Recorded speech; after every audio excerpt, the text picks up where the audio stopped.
Assalamualaikum warahmatullahi wabarakatuh. Saya dari kelompok 1 ingin memaparkan etika bisnis dan prinsip-prinsip etika bisnis. Di kelompok saya ada Teh Cucu, Teh Mercy, sama Amegi, dan saya sendiri Made. Baik, selanjutnya ada hakikat etika bisnis dan definisi etika dan bisnis akan dibacakan oleh saudari Teh Cucu sampai klarifikasi etika. Silakan Teh Cucu. Yang materi pertama yaitu hakikat etika bisnis dan definisi etika bisnis. Menurut Dr. Andes O.P. Simorangkir bahwa etika bisnis adalah menganalisis atas asumsi-asumsi bisnis baik asumsi moral maupun pandangan dari sudut moral. Karena bisnis beroperasi dalam rangka suatu sistem ekonomi, maka sebagian dari tugas etika bisnis hakikatnya menggemukakan pertanyaan-pertanyaan tentang sistem ekonomi yang umum dan khusus, dan pada gilirannya menimbulkan pertanyaan-pertanyaan tentang tepat atau tidaknya pemakaian bahasa moral untuk menilai sistem-sistem ekonomi struktur bisnis. Kata etika menurut bahasa Yunani, kata etika berawal dari kata etos yang memiliki arti sikap, perasaan, akhlak, kebiasaan, watak. Sedangkan Magnus Suseno berpendapat bahwa etika merupakan bukan suatu ajaran melainkan suatu ilmu. Kata kedua dari bisnis yang diartikan sebagai suatu usaha jika kedua kata tersebut dipadukan yaitu etika bisnis, maka dapat didefinisikan sebagai suatu tata cara yang dijadikan sebagai acuan dalam menjalankan kegiatan bisnis. Etiket moral, hukum, dan agama. Dari asal kata etis atau etika berarti moral, sedangkan etiquette atau etiket berarti sopan santun. Ciri-ciri etiket. Yang pertama, etiket menyangkut cara suatu perbuatan harus dilakukan manusia. Di antara beberapa cara yang mungkin etiket menunjukkan cara yang tepat, artinya cara yang diharapkan serta ditentukan dalam suatu kalangan tertentu. Terus yang kedua, etiket hanya berlaku dalam pergaulan. Bila tidak ada saksi mata, maka etiket tidak berlaku. Terus yang ketiga, etiket bersifat relatif, artinya yang dianggap tidak sopan dalam suatu kebudayaan biasa saja dianggap sopan dalam kebudayaan lain.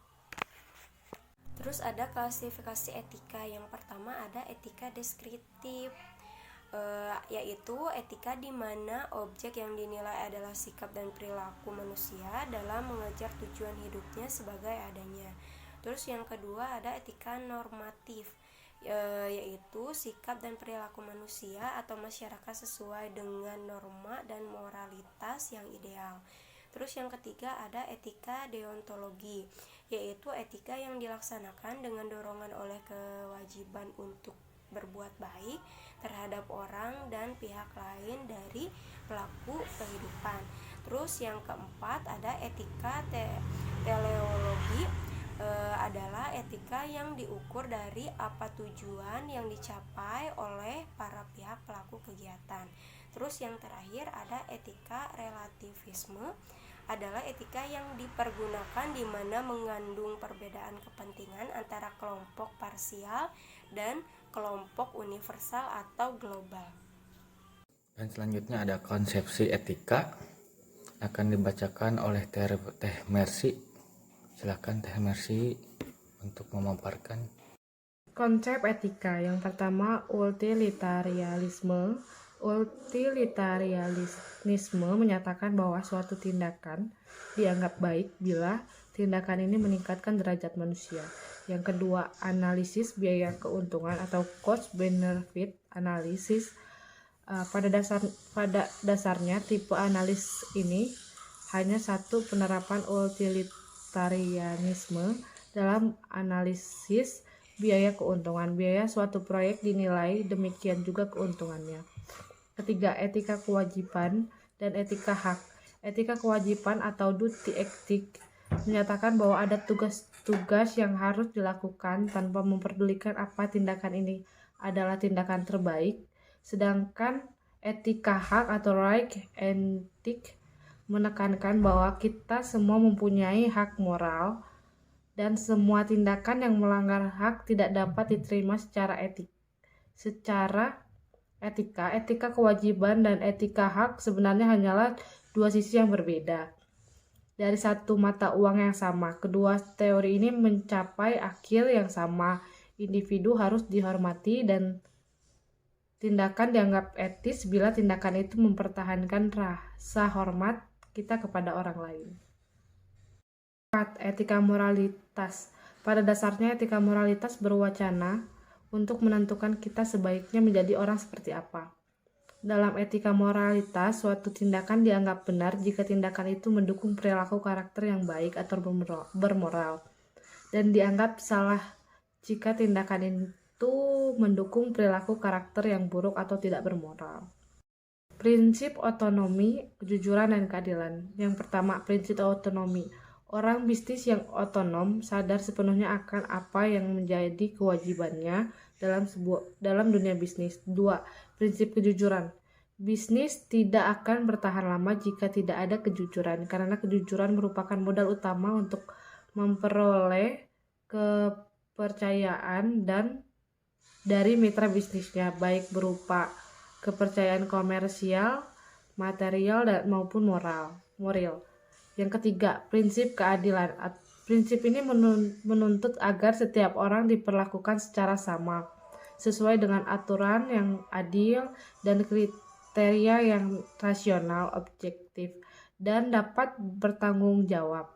Keadilan berarti tidak ada pihak yang dirugikan hak dan kepentingannya. Keempat, prinsip hormat terhadap diri sendiri. Prinsip ini menerapkan bahwa setiap manusia harus memperlakukan dirinya dengan hormat, melakukan sesuatu yang bernilai pada dirinya. Kita wajib untuk menghormati martabat kita sendiri. Terima kasih Teh Mercy. Dan sekarang ke Amegi, silahkan untuk memaparkan hak dan kewajiban bisnis. Silahkan Amegi. Assalamualaikum warahmatullahi wabarakatuh. Nama saya Megi Anugrah Putra. Saya akan menyampaikan materi tentang hak dan kewajiban bisnis, teori etika lingkungan, dan prinsip etika lingkungan hidup. Hak dan kewajiban bisnis. Dalam menjalankan etika bisnis, setiap karyawan maupun direksi harus mengetahui pasti hak dan kewajiban mereka. Hak dan kewajiban mereka tergantung oleh keahlian dan tugasnya masing-masing. Pengertian hak adalah kekuasaan seseorang untuk melakukan sesuatu yang telah ditentukan oleh undang-undang. Misalnya, hak mendapatkan pendidikan dasar, hak mendapatkan rasa aman. Kewajiban merupakan hal yang harus dikerjakan atau dilaksanakan. Jika tidak dilaksanakan, dapat mendatangkan sanksi bagi yang melanggarnya. Jadi pelaksanaan hak dan kewajiban harus seimbang. Teori etika lingkungan. Teori etika lingkungan dibagi menjadi 8. 1. Teori antroposentrisme. Antroposentrisme adalah teori lingkungan yang memandang manusia sebagai pusat dari sistem alam semesta. 2. Teori ekosentrisme. Ekosentrisme berkaitan dengan etika lingkungan yang lebih luas. 3. Teori egosentris. Etika yang mendasarkan diri pada berbagai kepentingan individu atau self. Egosentris didasarkan pada keharusan individu untuk memfokuskan diri dengan tindakan apa yang dirasakan baik untuk dirinya. 4. Teori bisentrisme. Teori bisentrisme menggunakan nilai kehidupan yang ada pada ciptaan, sehingga komunitas norma tidak lagi dapat dibatasi hanya pada ruang lingkup manusia. 5. Etika homosentris. Etika homosentris mendasarkan diri pada kepentingan sebagai masyarakat. 6. Etika konsentris. Etika konsentris mendasarkan diri pada kosmon. Menurut etika konsentris ini, lingkungan secara keseluruhan dinilai pada dirinya sendiri. 7. Teosentrisme. Teosentrisme merupakan teori lingkungan yang lebih memperhatikan lingkungan secara keseluruhan, yaitu hubungan antara manusia dengan lingkungan. 8. Etika antroposentris. Antroposentris yang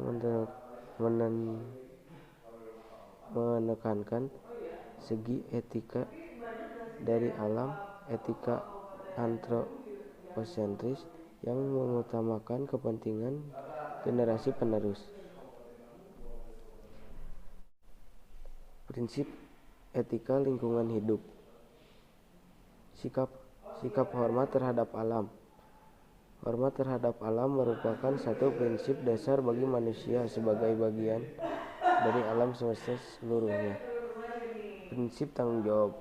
Tanggung jawab ini bukan saja bersifat individu melainkan juga kolektif yang menurut manusia untuk mengambil paksa usaha, kebijakan dan tindakan bersama secara nyata untuk menjaga alam semesta dengan isinya. Prinsip solidaritas,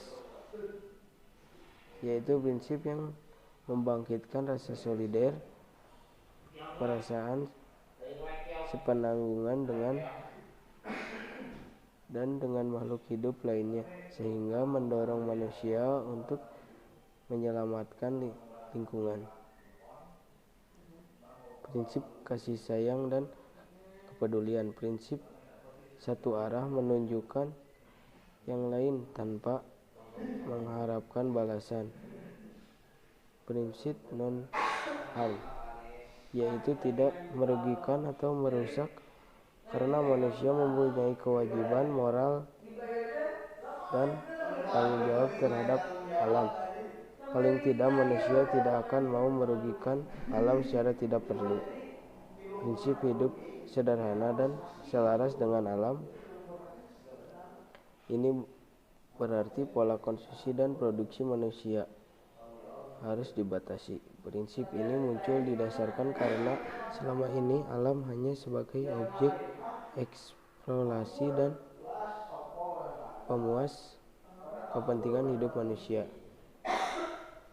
Prinsip keadilan. Prinsip ini berbicara terhadap akses yang sama bagi semua kelompok dan anggota masyarakat dalam ikut menentukan kebijakan pengelolaan sumber daya alam dan pelestarian alam, dan alam ikut menikmati manfaat sumber daya alam secara lestari. Prinsip demokrasi. Prinsip ini didasari terhadap berbagai jenis perbedaan kenegaraan, sehingga prinsip ini terutama berkaitan dengan pengambilan kebijakan dan menentukan baik buruknya,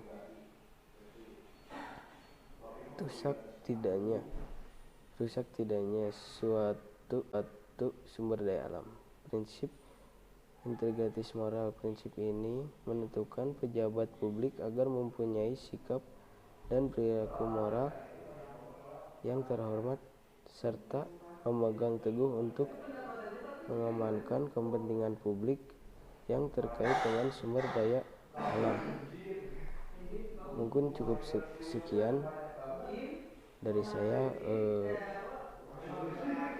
Untuk kesimpulan bisa diteruskan oleh Amade.